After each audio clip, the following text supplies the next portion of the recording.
This is just a small tip. If you have to bleed brakes by yourself, this right here is a really good device.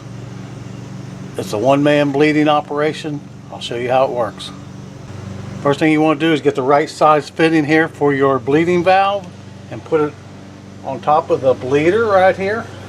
As you can see right there, you have a cup right here where your brake fluid is going to go in. And what you do, get your wrench ready. Now go ahead and crank up the vacuum.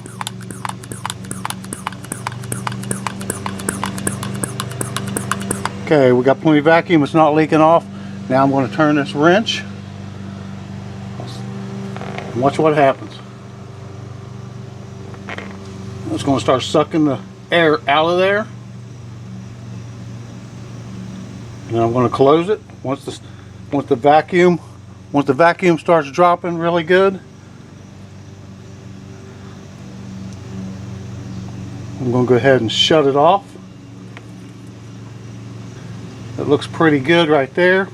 I'm going to draw it one more time. I'm going to crank it up one more time because I've already pressed the brakes and got the brakes where I want them. And now I'm pulling 15 pounds.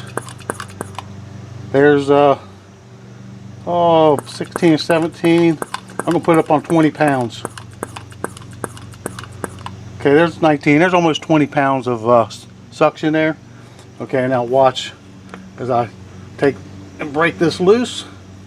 It's going to start sucking the brake fluid out and any air that's in there. Okay, yeah, let's keep on going.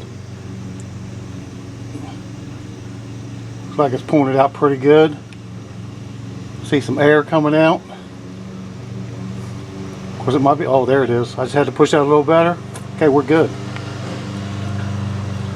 Now I'll take all this off and I'll see I still got some vacuum left. I'll go fill the reservoir up with brake fluid and this side's complete.